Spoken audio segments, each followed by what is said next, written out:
Do, do, do, do, do, do, do, do. Hey guys, welcome. Welcome to episode 32. Wow, episode 32. In this one, we're hanging the rear suspension. This isn't a super long video, but it does show you what I'm doing to try to get the 9-inch Ford into the back of this thing. So take a look. We've got a triangulated 4-link suspension going in, and having to make the control link front brackets for the top and the bottom. Take a look. Should be a good one. Like, share, subscribe. Have fun with it. Signing off for now. Take care. Alrighty. So at this point, I've got the rear axle, rear differential, and I got it assembled on the table. This is for the upper control arms, sliding into here. Everything's on, sealed, a gasket sealer, and did the 1 hour, you apply the skim coat, you finger tighten, you wait an hour, and then you push it. I waited well over an hour, but I got everything torqued down and then just gently cleaned up the bead all the way around. Should be ready and prepped for paint at this point.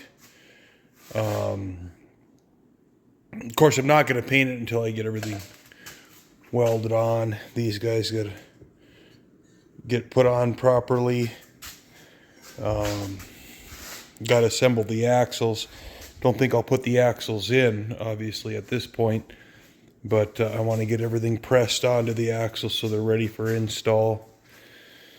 Get everything cleaned or welded up and into the chassis. So I got another family weekend, which is going to be a fun weekend. So I don't know if I'm going to get that much done. It is Friday night right now, but I took the opportunity to kind of get some of this pre-assembly, clean the housing all out, and then these studs had to be removed. So I pressed, they were all a shorter style stud. Pressed these. These came with a knurled cap screw because they needed to be longer to compensate for this 3/16 extra depth.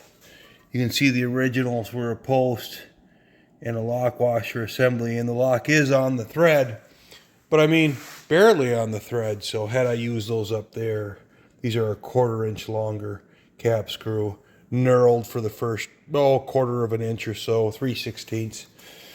So I got those in so they can get this extra thickness. Got those in, Loctited them in, because when you pound these out, you have some deformation in this steel housing. And actually this one here was a little loose. They're all knurled, but I didn't like how this one actually fell into the case. After you get everything up and going, you got nuts turned on, and then this one, bing, bing, bing, bing, ting, ting, ting. You can't run it out the side. Well, you can. I could have tipped it up and run it out the side, and then wait a minute, I got to get into the hole. And I can't fit, obviously into the axle tube. And I probably could have spent hours doing that, but so I wound up disassembling the whole thing, reinstalling it, reassembling it. After I had the whale piss on it, right, gasket sealer, but it had only been about 10, not even 10 minutes, so I got into it, reapplied the gasket sealer, set it in, and then of course everything down finger tight, and then started the clock, and then came back now and finished tightening everything up, trying to figure out the stack up for the sleeves and the whole works. I didn't get assembly instructions, so I requested them. And not that, these are for the disc brakes, and it's kind of all self-explanatory. But I got a lot of laser cut pieces here, and these don't have don't have a hole for the axle to go through, so they go on after the axle. That's not a big deal, but I sure as shit would like to have it figured out before I install it. And instructions make it so much easier, so I requested them nonetheless.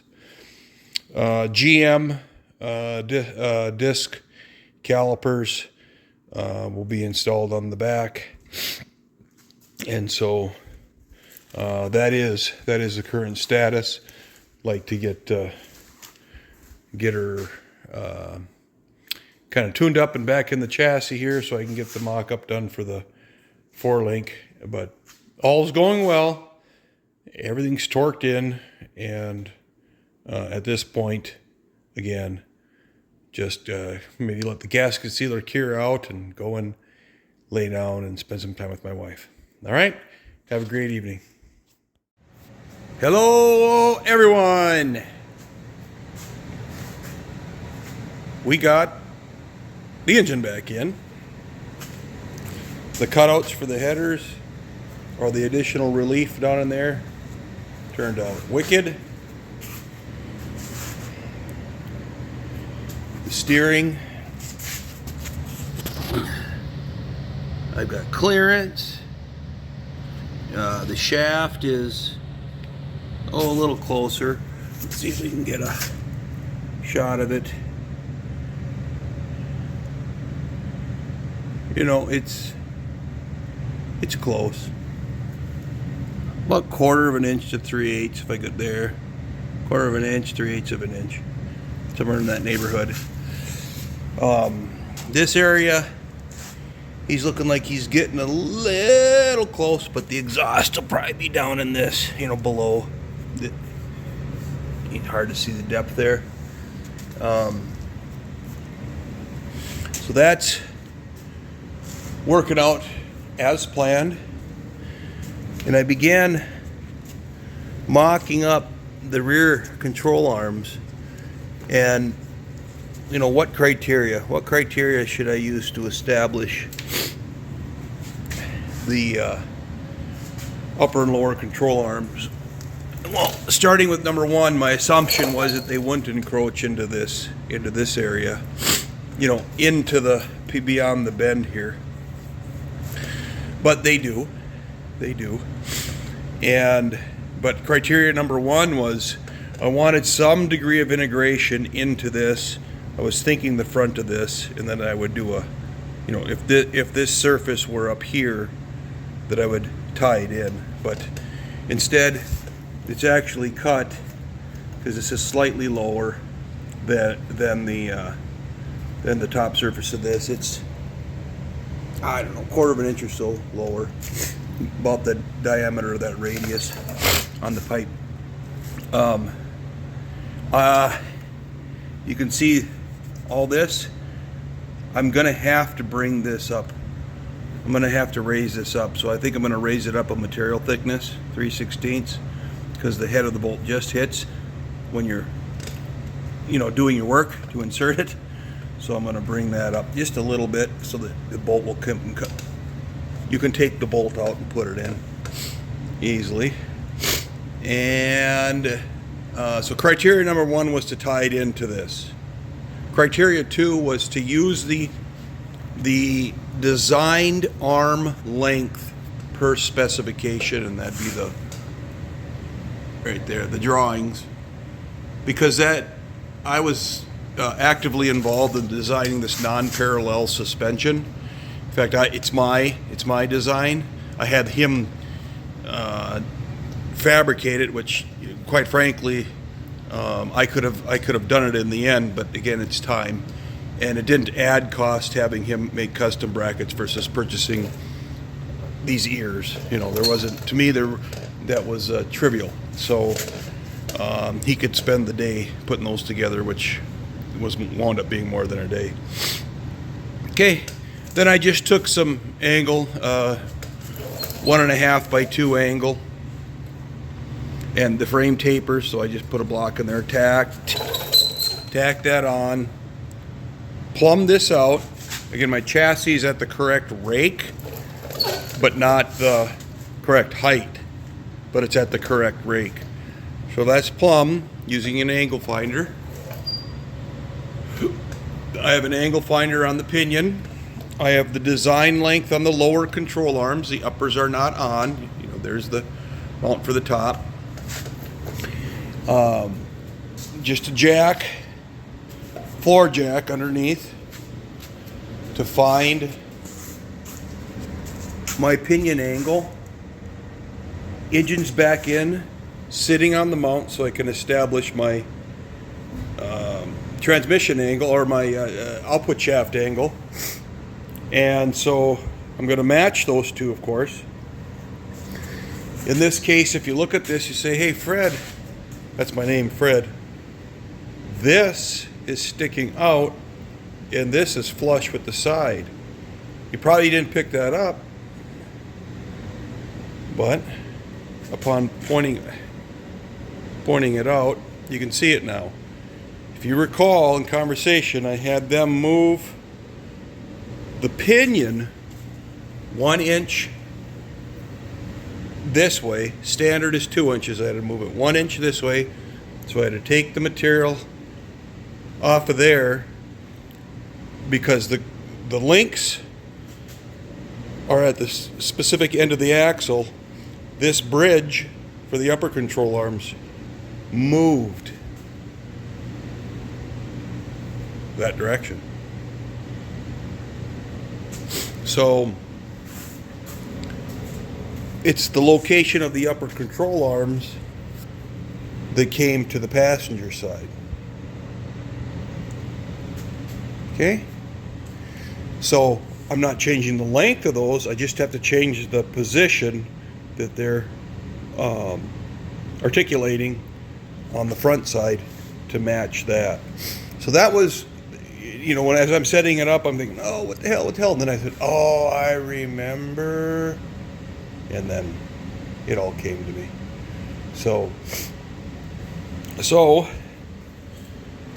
at this point now, I measure from the flange to the inside control arm mount. They're not welded on. They're just got a band on them right now, holding them, that will be cut off.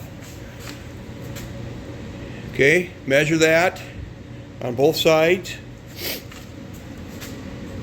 Measure the axle to the frame, or axle flange to the frame on both sides.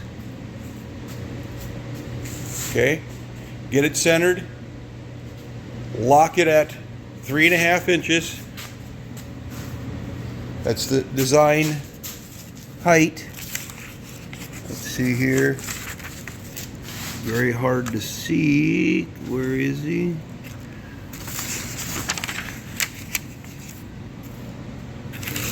Right here.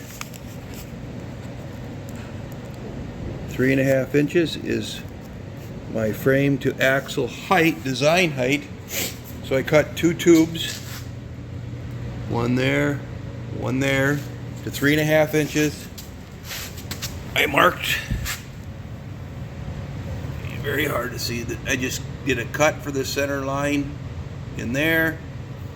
Made a mark on the top of there. I've got my line scribed from many, many moons ago. And this is plumb. Straight up and down. Again, my chassis is sitting at the rake. Okay? So that's all tacked on and held. So now we know the axle travels in somewhat of an arc because it's got two arms that travel in an arc, a radius. And so the design location is along this back edge, the tube following this, or back and front, because this is 3-inch spacing, the diameter of the tube.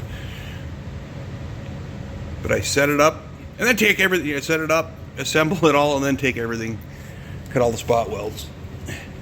But at this point, I should be able to get this set up. Now I may need to tweak the upper control arm slightly because that is a print and it's taken off of dims off of this.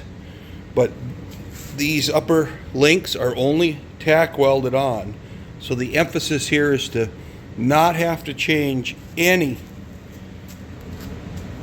of the initial settings on the control arms.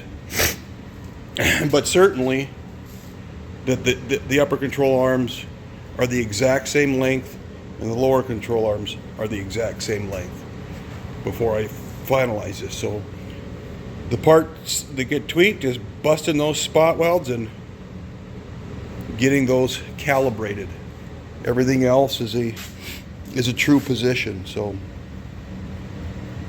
there we have it. Keep it on going and hopefully have the rear end mocked in, welded up, and ready to roll. Until the next video. Well, we got her in. Had some help from my son today, and had a lot of goofing off and goofing around. But got the shock brace in. Just I finished the top side.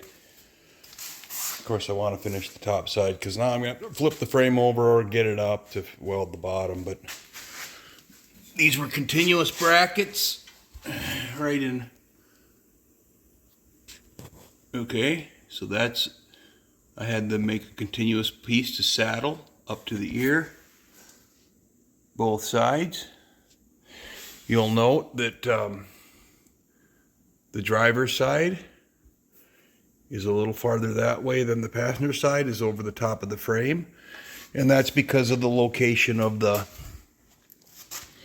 this brace. So this brace is a fixed part that locates those control arms. Interestingly enough, located all the bottoms and then just played hell because both pieces were made, with that leg on them. And like, I can't, anyway. Then after figuring it out that my drive shaft is out an inch, this is centered. You can see by the relief here. It's centered on the pinion, but the pinion is that way, about an inch. And so I had to take about an inch. Actually, it was a little more than an inch out of there. Well, yeah, technically about an inch because right at the turn, this side, the back leg on it is still there. Actually, it went out farther and I ground it down, and that's what I had to do. Anyway, that's what I had to do. So it kept everything, the center point of those arms is the same location on the frame, and yada yada yada. Wheelbase is checked, measured. Of course, this frame was X'd off multiple times, but at this point, we checked setups all over, including measuring from the bottom of the shock on there, which is it's bolted in, so it's tight, to the housing here, all the way around, the X, the whole thing, and it is dead on. So not a 30-second, not a 30-second on the wheelbase, not a 30-second on the X. So the car will drive down the road straight. That's the good, great, spectacular news. And so far, there is no bad news. Because this went, with two guys here, this went together just wonderfully. It's quite a beautiful piece, the shock tower and all that. It's just unfortunate that it sits underneath the car, because everything is looking so nice. Of course, I had to cut the knot out of that, but that'll all get filled in. Those are going to be towers, gussets coming down into the frame to support those control arms properly. So I want a lot of beef in it. I want to have this thing, have the capability, but certainly peace of mind. This is a heavy-duty rear suspension for this chassis. If I step back, pan back, and look, that rear housing, that engine in this little tiny frame is just massive. It's just a huge, by comparison, look at that pumpkin, it's just huge.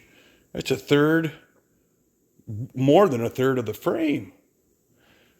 But I know she'll take it. She'll take whatever I give her. So,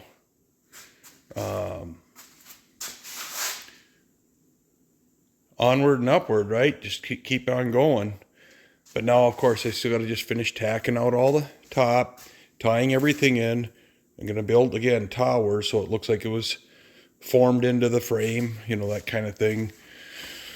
Again, a lot of welding, a lot of grinding, but at the end of the day, it'll certainly stiffen everything up. So everything will be rigid and tight. Really, that's about it for now. It's moving along perfect, and until the next video, probably you'll start to see this all closed out. I'll get after that probably tomorrow or this coming week. It's Sunday right now, but I'll get after that to make sure that we got everything beefed up and where it needs to be. But it's nice to see that structurally there will be material all the way around these braces. So just the ears will stick out just like at the bottom. The only thing sticking down is the ears for the control arms. So all 3/16 material. So everything was 3/16, 7-gauge material. And even that tube, 7-gauge material. So it's a beefy setup, but it's what it needs to be. So thanks for watching, and we'll catch you on the next one, okay? Okay, hotter than a wet pistol, but there's one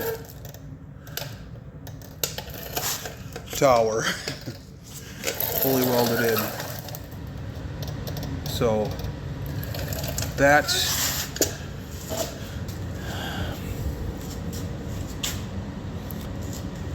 I'll taper that, slope him around too.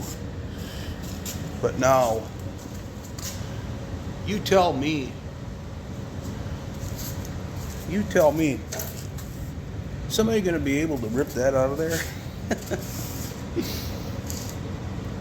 All right. Thanks. Hello again. So now, get the welder out of the way. We've got that one on, and we've got that one on. Now again, that member is shifted over that way. So I capped that whole tube, formed it, came around, and wrapped the whole thing. We'll walk around the car.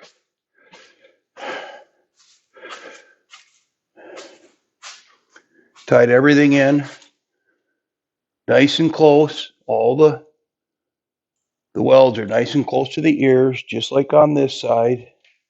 Nice and close to the ears. Not gonna clean up those welds. I'm gonna leave those radiuses in. I'm gonna leave, most of it in because it adds strength. It's more metal, right?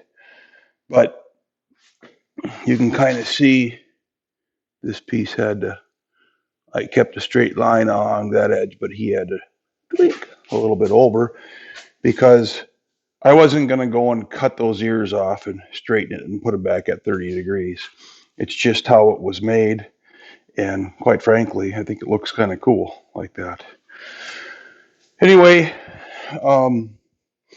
wherever possible on both sides, wherever I could get it, I welded the inside.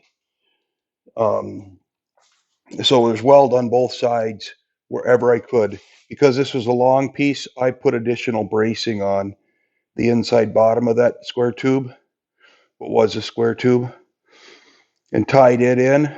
I tied this piece in underneath that cover and then welded 10 gauge all the way around both sides. So we have the upper control arm mounts welded, fully topside welded at this point. And I have a little bit of work to do on the bottom side. Wherever it is open, I want to seal that up and tie it into the bottom of the tube so that everything is welded. I'm going to probably get a little bit of, do a little bit of cleanup with a die grinder where I can, and take it from there. So we have the makings of a the uppers. Still got to weld the seam down that side. I can't get in. I tried to land on it to get the other side on this side, but I didn't take the lower control arm off. This side, I took the lower control arm off, and I may be able to get in there. If I can, to get a good weld, I have to get a good weld, but if I can get in there and do it, then I'll get all those verticals done. Like this side I got. You can see it in there. So, making some progress, making lots of progress. So, we'll take it from there. Talk to you later. Yet another day in the coal mine. Wait a minute. Yesterday everything was in. Well, anyway, I ripped everything out of it. Took a little time with a Dremel and steel. All my words leave me. But, one of them things that grinds the metal. And just did a little more extra work and cleaning these up and making them look pretty and the same and all that stuff. God only knows why, because, they'll be hidden up underneath the floor, but such is life. Anyway, everything's all touched up on this side. I did finish off the vertical welds on both sides here on the front, and if I can get my phone in on the back side of those those saddles. So now I'll flip it over and weld the bottom side. I don't like welding upside down. I actually did a little bit of welding upside down in these pockets. And then I want to plate from there up underneath because that's a stamped channel.